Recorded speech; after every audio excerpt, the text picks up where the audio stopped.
Hello, welcome to Chapter 1.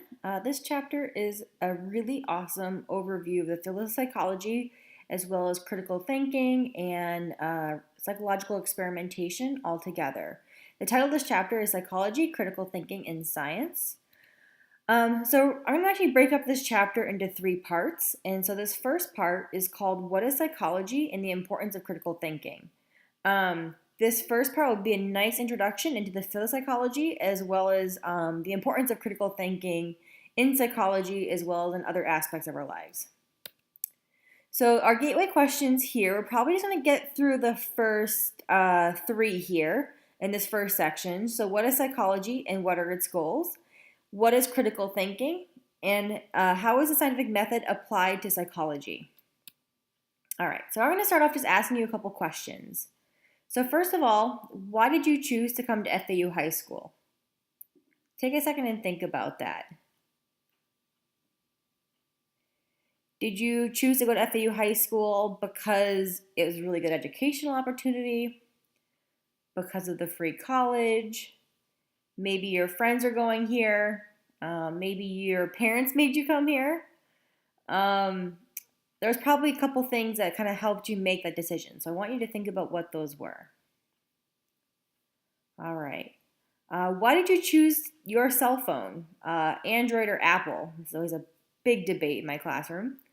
Was it a hand-me-down? Did your parents buy it for you? Do you really like the features such as the camera?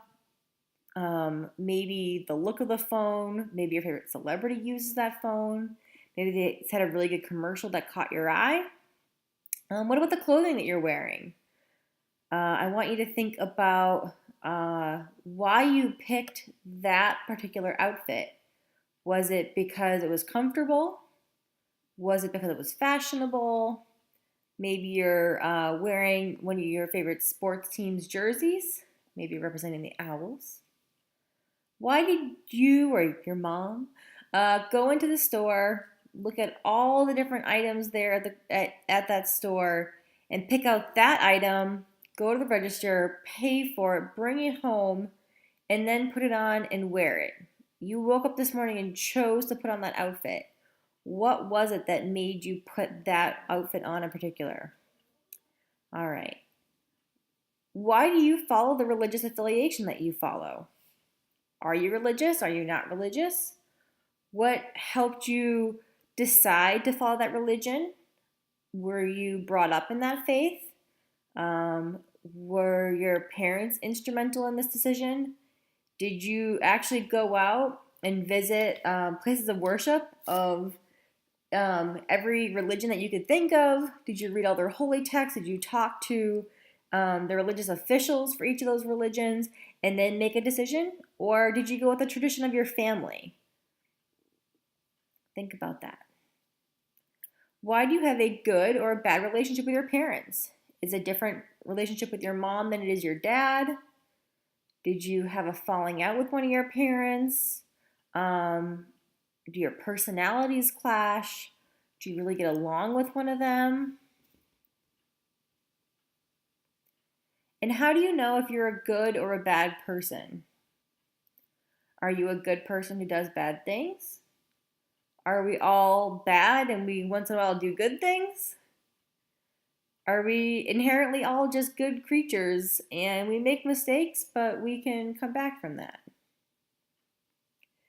So you might be kind of curious with these questions. I ask these questions because I want you to think about your process throughout your day-to-day lives. The different things that you do, the different things that you choose to purchase or to involve yourself with.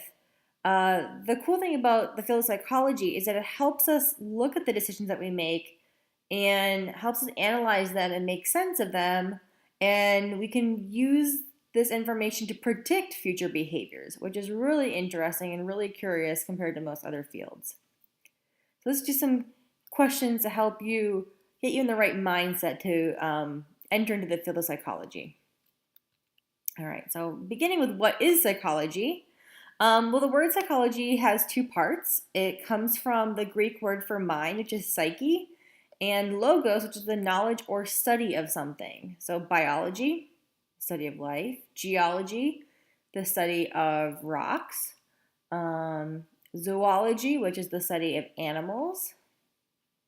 I'm sure you can think of a bunch of other ologies out there. Psychology is a scientific study of overt behavior and mental processes, also known as our covert behaviors. So we have overt behaviors, and we'll talk about the things that we can see and easily measure. And covert behaviors are the things that are internal in our minds that are much more difficult to see. And the really cool thing about psychology is it can be applied to almost any field. Mental health, business, education, sports, law, medicine, the design of machines. I always have a couple students in the class who are really interested in video games. There are video game psychologists. If you're an athlete, there are sports psychologists. If you're interested in medicine, there's neuroscience or psychopharmacology. Every discipline out there, psychology can be used in order to improve it. Behavioral economics is the combination of econ and psychology to study how people actually operate in the real world, not just the perfect decision-making machines that economists like to think that we are. So by studying psychology, you can actually improve your knowledge of pretty much any field. If you are a human, which I'm pretty sure you all are, psychology is a really useful field that will help you improve your life in a variety of different ways. All right, so how can psychologists learn about something that's in your mind? Wouldn't you already know it? Because it's in your own mind. So if I ask you, why'd you choose your phone, Apple or Android, wouldn't you know how you came to that decision? So you are the only person who can directly observe your own internal thoughts. This is called introspection, or to be introspect. So you can examine your thoughts, feelings, sensations, how you came up with the decisions, what factors were involved. But are there any problems with this? Would you have maybe some biases that you don't normally recognize? Maybe you chose Android because your older brother or a cousin or a friend is an Android user and you thought they're really a cool person, you look up to them, you chose to use the same phone that they have. Maybe with all those Apple commercials out there, they really hit hard on the commercials. Celebrities like to endorse their products. Maybe that's what swayed your mind. I know people who have had Apple phones for their entire lives and they've never ever played with an Android phone for very long. And so they just assume that they love Apple products, even if they haven't used Android products at all. So we make a lot of assumptions about the things that we like or enjoy without ever having used the opposite choice. It's a very interesting part of our human nature. So with psychology today, we have to define it through scientific observation. We have to do objective scientific research in order to find the answers to these questions. So we systematically try to answer the questions that we have.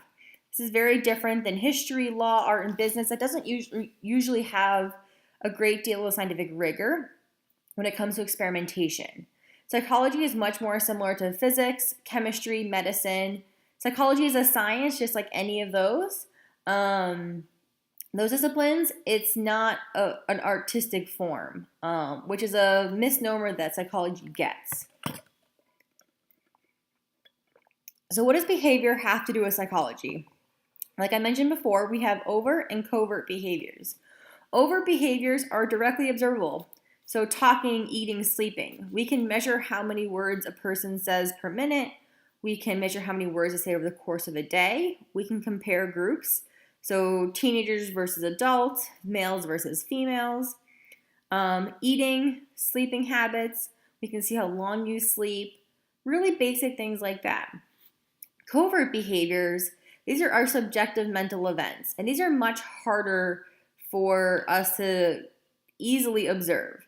So dreaming, thinking, remembering, problem solving, learning, decision making, all these different things are parts of these covert behaviors that happen inside your head that are very difficult for us as psychologists to gain access to, but we found interesting and unique ways to get access to these things. So research methods is the systematic scientific approach to answer particular questions. So if we want to understand how often someone dreams and for how long, instead of just asking people, hey, did you dream last night? Probably can think back to yourself last night. Did you have a dream last night? Maybe, maybe not. We can actually look at an EEG, which allows us to measure the brain activity and different patterns during a person's sleep cycle, and we can actually pinpoint dream segments, and we can measure how long they are and how often they occur, which is much more objective. So common sense is one of these things that people often think psychology is. It's just common sense. We already know these things. You're just putting fancy terms onto common sense things that we all know about the world. But our common sense is often incorrect. You may have heard this idea of being left-brained or right-brained. Oh, I'm a left-brained thinker. I'm very logical. I'm right-brained. I'm artistic. I love art and metaphors and music. That's actually a complete misnomer. There's no such thing as being left-brained or right-brained. I will talk about that more in our next chapter.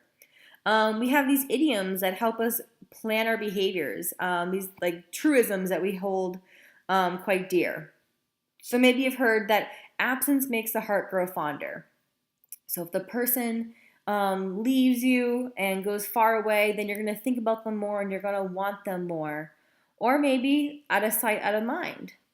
If you don't see them, if they're not near you, maybe you don't think about them quite as often. So these things are contradictory. Absence makes the heart grow fonder, or out of sight, out of mind. Which one of these is true? As psychologists, we can begin to answer that fact systematically. You may have an idea about which one of these is true. So if you think of a long-distance relationship, maybe you're dating someone and they have to go away for a few months and they're going to live far away from you. Is it absence makes the heart grow fonder? Is that going to bring your relationship closer together? Or is it out of sight, out of mind? So a small amount of experience can help us make these judgments, but are they really true? Oftentimes we only know what is really true after the fact. And we have what's called our cognitive unconscious. This is the part of the mind that we're not subjectively aware of, and it's not really open to our introspection. So there are parts of our thinking process that we don't even realize are there, and because they're outside of our awareness, we can't really think about them too deeply, if at all. This comes from Freud's work, which we're going to talk about in great detail, the silly Mr. Freud. But I want us to kind of hold this idea of the long-distance relationships and whether they work or if they don't work kind of in your minds, because we're going to be coming back to that a few times here in this chapter. So scientific observation. A scientific observation is an empirical investigation structured to answer questions about the world in a systematic and intersubjective fashion. So what this means, intersubjective, there's a lot of parts of this definition. Intersubjective means that observations can be reliably confirmed by multiple observers. So if I have a group of researchers that are working with me, we can all look at the same instances, the same data, and we will get to the same conclusion. So other researchers could read my work and they will also come to the same conclusion. Empirical evidence is information gained from direct observation. That's the data collection part of it. We're not just eyeballing things or making guesstimations. We're actually finding a way to measure things in a direct way. And systematic means that we're carefully planning our approach. So we're coming up with ways in order to measure these things that are very careful and detailed so that we can make sure that we're very objective in our measurements. So this is our way of taking a direct look at the phenomena that we're interested in. So long-distance relationships. Absence makes the heart grow fonder, or out of sight, out of mind. So you can gather empirical evidence to support either one of these cliches. We have to think about what factors are involved, and we have to try to figure out which one is true. Is it that absence makes the heart grow fonder, or is it out of sight, out of mind? So as psychologists, we have a series of goals that we're trying to achieve. Overall, we're trying to benefit humanity. We're trying to make the world a better place for humans and animals and everyone who lives in it. And to do this, we have to go through 4 steps. We have to describe, understand, predict, and control behavior. So description means that we can name and classify things based on a detailed record of scientific observations. We don't just want to be told why, we want to understand what's going on. So for example, suicide. This is a true fact. More women than men attempt suicide, but men are more likely to be successful. So women have more suicide attempts, whereas men are more likely to be successful in completion of suicide. Why is that? So women are less likely to die from their suicide attempt than men are. How could this be?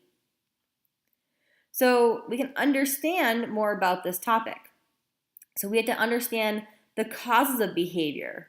So we understand that suicide can be caused from depression, a lack of connection with other people, and the methods of suicide. How could that differ between men and women? So with our understanding of the methods of suicide, what are common ways people try to die by suicide? Maybe they take pills, maybe they hang themselves, slit their wrists, shoot themselves. There's a variety of different ways that people can try to complete suicide. And then prediction is the ability to forecast behavior accurately. So we can predict who will commit suicide and by what means. So men are more likely to use direct forms, more lethal forms of suicide. They're more likely to shoot themselves, they're more likely to hang themselves, jump from a high building, things like that. Women are more likely to use a less lethal approach, taking a lot of pills, slitting their wrists, things like that. And so knowing this, we can try to control behavior. We can alter the conditions that affect behavior. Now, control sounds like some evil scientists trying to control people's minds, but that's not the case. We're trying to control the situation in order to affect the person's behavior in a helpful way. So we can help someone gain access to the resources that they need. We can get them counseling and medication for their depression. We can increase their connections to loved ones and support networks. We can remove the common forms of suicide methods. So if they have guns in the house, we can remove those. If they have medications, we can remove those and make the environment for them safer. So again, our goal is description. So what is the nature of the behavior? Understanding and explanation. Why does it occur? Prediction. Can we forecast when it's going to occur? And control. What conditions will affect it? And psychologists have to use critical thinking and the scientific method in order to do this. So critical thinking. We are tricked all the time. If you're not very careful, you're likely to fall for some of these common critical thinking gaps. So urban legends, astrology, psychics, healing crystals, herbalists, all these different things are pseudosciences. They look a lot like real evidence, or that there's real evidence behind it, but when they're investigated further, they fall apart. So we have to use science to investigate claims. And critical thinking is a type of reflection involving the support of beliefs through scientific explanation and observation. So there's some principles of critical thinking that we have to understand. So we have to understand that true knowledge comes from constantly revising our understanding of the world. When you learn new information, you have to take that in and adapt to it. You can change the way you view certain situations with new information. And the following principles have to apply. First, few truths transcend the need for logical analysis and empirical testing. For example, religious beliefs, personal values, they can be held as matters of faith, even if there's evidence that it contradicts it. It's usually ignored. But everything else should be evaluated through logic, evidence, and the scientific method. Authority and claimed expertise does not automatically make an idea true or false. Just because a teacher, a guru, celebrity, or any other authority is convinced and sincere doesn't mean you should automatically believe them. You should always be asking yourself, is this a well-supported explanation? Do you know who this man is on the right? This is Dr. Oz. He is a cardiovascular surgeon. He is, I think, on the board at Columbia University, University Hospitals. But Dr. Oz, years ago, sold himself to the TV networks, and he now essentially hawks pseudoscientific medications and claims on his TV show. He likes to make sales for supplements and diet pills and things like that. It got to the point that it was so bad that he's been sued by multiple people. He actually had to testify before Congress saying that his claims were false and that he was getting paid to make these crazy claims like, oh, lose 20 pounds in 2 weeks and that type of stuff. The other doctors at Columbia University actually wrote a letter to the Board of Trustees asking to have them removed from their employment because it was making them look bad. So while someone may have credentials such as different degrees and expertise, it doesn't always mean that they have the best interests at heart of the common person. So don't just automatically believe what someone tells you. Always look at it with a critical eye. We have to judge the quality of the evidence as we do this. So imagine that you're a juror and you're given 100 little pieces of circumstantial information that this person committed murder. But then the defense comes in and shows that this person has a rock solid alibi. They're on video in another location 100 miles away at the time of the murder. That one piece of information is a higher quality piece of information, better evidence than the 100 other little pieces that were already given to you. So we have to look at the quality, not the quantity of the evidence. Critical thinking also requires an open mind. So with new evidence, your thinking can change. But at the same time, we don't want to be gullible. So this man, Carl Sagan, he's a scientific philosopher and kind of science personality before the era of Bill Nye the Science Guy and Neil deGrasse Tyson. He had this great quote, and I'm going to read this to you. It seems to me that what is called for is an exquisite balance between two conflicting needs. The most skeptical scrutiny of all hypotheses that are served up to us, and at the same time, a great openness to new ideas. So what he's saying here is that all these hypotheses or all this information that comes to us, we have to balance our scrutiny and our openness to new ideas and making sure that we're making the right call when this new information comes to us. So the power of falsification. This is a big part of critical thinking, which is why I'm going to talk about it kind of on its own. So if you have a hypothesis, I'm going to give you this hypothesis that's a classic philosophical kind of thought. So what if you had the hypothesis that all swans are white? And you go out in the world and you're trying to confirm your hypothesis. So you go out and you go looking for swans, and every single swan that you see is white. You go out and you travel all over the country, and every single swan that you see is white. White swans by the millions. But then you travel somewhere else, and all of a sudden you see a black swan. Now, the hundreds of thousands of data points that you got before that saying all swans are white supported your hypothesis, but the fact that you had one data point, one black swan crossed your path, that means that your hypothesis is destroyed. So falsification is a really, really important part of this. So with falsification, that's a deliberate attempt to uncover how a common sense belief or a scientific theory might be false. So the theory of gravity, you can hold something in your hand and let it go, and it will fall to the floor. Or if you jump up, you will fall back down to earth. This is testing the theory of gravity, and we have millions upon millions of data points that support that. But if scientists ever discover an instance that goes against the theory of gravity, we'll actually falsify it, and we'll have to come up with a new theory that will consolidate that new information with the old information. We can't just ignore it. So even for scientists, admitting that you're wrong is very, very hard, but it's something that every single person who does critical thinking correctly has to be prepared for. So uncritical acceptance is a tendency to believe the claims because they seem true or because it would be nice if they were true. So horoscopes, if you've ever looked in the newspaper or on a website or an app, that has, the month that you were born, linking with some astrological sign, and it'll give you like a description of what's going to happen in your day. That's a horoscope.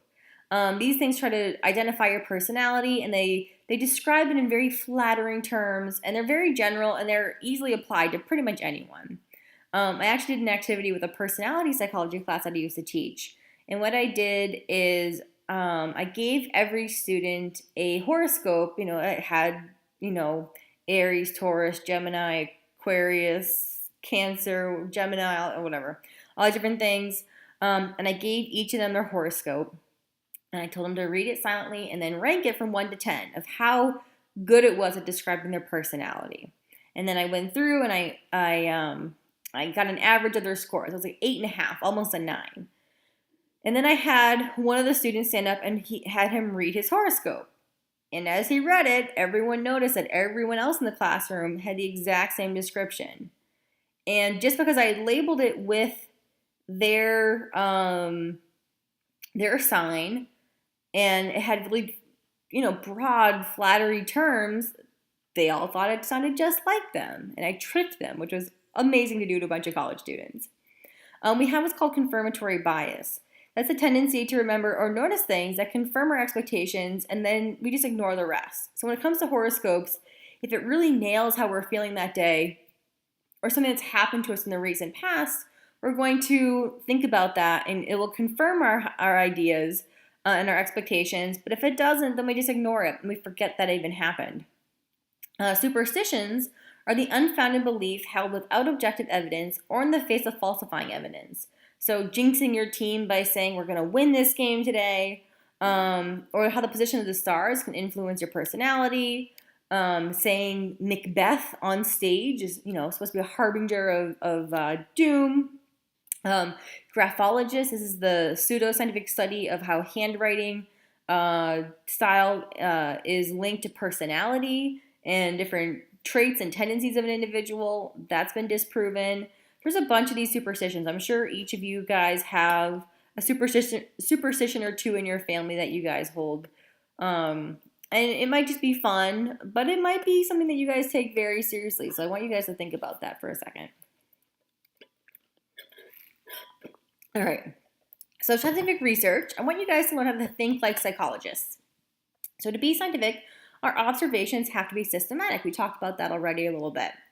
So we have to use a scientific method. This is a form of critical thinking based on the systematic collection of evidence, accurate description and measurement, precise definition, controlled observation, and it has repeatable results. And this has 6 steps. And you've probably seen these in your other scientific classes. So the first step is making an observation. Second is defining a problem, then proposing a hypothesis, then gathering evidence and testing your hypothesis. Then it's building a theory, and last, publishing our results. The first step is making observations. So you first want to go out and you want to review previously published results. And you can think about everyday life events and current problems, and from there, you might come up with something that you want to know more about. So we're going to go back to our example of testing long-distance relationships. Is it absence makes the heart grow fonder, or is it out of sight, out of mind? So we have to define the problem next. So we have to clearly define our question. Will people in a long-distance relationship break up, or will they stay together? Will they work? And what factors do we think are going to make that relationship more or less likely to last? So maybe the age of the people who are going long distance, maybe if they're 16, 17, they're not very mature, they have a hard time having long-term relationships anyway, let alone long-distance relationships. But maybe if they're 30, 40 years old, that'll be a little bit more stable.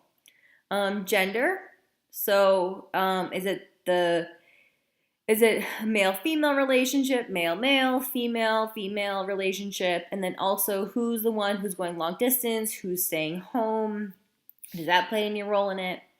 The length of the relationship, if they've been dating only a month, if they go far away, probably isn't a very, solid relationship. But if they've been together for 5 years, being apart for 6 months may not be too big of a worry. The distance between the partners, the physical distance during their separation. So are they 2 hours away, or are they 2 time zones away, or 10 time zones away. It can be harder to communicate when you're trying to figure out, a 10-hour difference. But if you can drive 2 hours, and visit them over the weekend, then that might not be too terrible. Their personality types. Are they introverted, extroverted? Are they really conscientious? Are they a little more neurotic? All these different things may play a role in how outgoing they are with new people in their new environment, or how well they're able to communicate. And there's a bunch of different factors. I want you to think of one or two on your own. All right. So our next step is we have to propose a hypothesis. So a hypothesis is a verifiably predicted outcome of an experiment or an educated guess about the relationship between two variables. This is also known as a testable hunch or an educated guess. And these questions are turned into operational definitions. So we have to define the specific scientific concept, which is defining a scientific concept by stating the specific actions or procedures used to measure it. So let's come up with our hypothesis. Let's say we predict that absence makes the heart grow fonder will show to be true, particularly in cases where the couple is over the age of 25, heterosexual, and they don't have extroversion scores above 90%. I don't know. We can come up with different factors that we think are going to play a role in that. Then we have to go and we have to gather our evidence. So we have to measure the factors that we think are important before the relationship goes long distance. So personality, age, the length of the relationship, the distance of the distance of the couple during the separation, and then we follow up at various different intervals. So after 1 month of long distance relationship, 3 months, 6 months, 1 year, and we can measure how committed they felt to each other throughout those different time periods. We can measure how many break up and then ask them why. We can also then measure how many have stayed together and see what factors played a big role in that. And now once we have our results, we can build a theory. This is a system of ideas designed to interrelate concepts and facts in a way that summarizes existing data and predicts future observations. It will help us guide future research. And so without theories, we just have disconnected facts. These can be used to inform couples of the likelihood of the relationship succeeding if they're going to go long distance, and will help them understand kind of what factors might play a role in their success, or that maybe they want to work on before they go long distance. And then last, we have to publish our results. So scientific information is no use unless it's actually available publicly. You may have found some really cool fact, but if you're just having it in your head, you're not sharing it with other people, it's not getting out into the world. So us scientists, we actually publish in professional scientific journals. They are then read and scrutinized by the researchers as well as the interested public, and then they're filtered into the general media. This allows other researchers to replicate and extend our findings. It allows people to read the article and apply it to their lives. It's not really considered to be, validated scientific information until it's in the scientific journals. We're going to talk a lot about that in this class, in that publishing process. I did a quick little lit search on the FAU library system on long distance relationships, and I found tons of stuff out there. Here are 3 papers all about long distance relationships and the different factors that play a role in them working out or not working out. All right, another thing that we have to understand is research ethics. As researchers, we are using human subjects, and we have to be very careful not to harm people when we do our research. After World War II, scientists looked at the research that was being done in the Nazi concentration camps on their prisoners. So you may have heard of some of the work that was done by the doctors in these camps, where they did all kinds of terrible medical research on the prisoners. And the prisoners obviously did not consent. They were not treated ethically throughout this process. And many of them were harmed or killed in this process. And afterwards, scientists realized we had to come up with a code of ethics. And so there was some basic kind of ethical structures kind of laid out. But still, some not nice things happened to people in research, in psychology, and in medical research, really up until the 1970s. And so at that time, an IRB was required. So an IRB is the Internal Review Board. Now, every research institution, universities, pharmacy testing companies, um, federal funding agencies, so NSF, National Science Foundation, NIH, National Institute of Health, the CDC, departments of health for all the different states, they all have internal review boards that allow researchers to apply and have their research approved before it begins to make sure that the procedures, recruitment, and data is all kept properly so that it remains ethical. The APA, also known as the American Psychological Association, also has ethical guidelines. Now, if you watch the video here, it'll also be linked below. That's going to go through a classic study that was deemed unethical, and not for the obvious part of it, because it was kind of a deception study. It was the deception that was actually the unethical part of it. So I want you to watch that and check that out. All right, so some basic ethical guidelines for psychological research. First, just like doctors, is to do no harm. You cannot harm a person intentionally or unintentionally during your research, and you have to take the necessary efforts to make sure you're not going to unintentionally harm someone. You have to describe the risk accurately to potential participants. If the risks are no more than what they would normally experience in their life, just sitting in a chair, working on a computer, then you just say that. But if you're doing something that could harm them, so putting their hand on a warming plate to test heat tolerance, or dipping their arm in a bucket of ice water, or having them, drink alcohol to measure reaction times, you have to describe those risks. You have to ensure the participation is voluntary. You cannot coerce someone to volunteer for your study or to be in your study. If they decide that they want to stop, they can stop at any time without penalty, and they can leave at any point. You have to minimize any discomfort to your participants. You got to make sure they're happy and comfortable. You have to maintain their confidentiality. So you can't have your data records sitting out willy-nilly. You typically have to give ID numbers instead of using their names. When you're recording data anywhere, you can't share videos of their research participation online without their knowledge. You also have to maintain confidentiality. We already said that. You cannot unnecessarily invade their privacy. You cannot strap a camera on them or require them to wear it for 24 hours a day in the bathroom, changing and things like that. You can only use deception when it's absolutely necessary. So that means you can do small studies that have some sort of deceptive quality to them, but they have to be minimal. And then if you do use deception, you have to do what's called debriefing afterwards. You have to remove any misconceptions caused by debriefing. So the Milgram study is an example of deception, but they did not debrief properly, and the deception that they did do was extremely psychologically damaging. And people felt terrible after the Milgram study, the video you just watched. So that's an example of deception that was done unethically. You also have to provide results and interpretations to your participants. So after you're done, you have to explain to them why you're doing your study, what you expect to find, and why it's important. You have to treat your participants with dignity and respect. It's essentially the golden rule. You want them to treat you as you would want to be treated in a study. And you also have to design good research to not waste time or resources.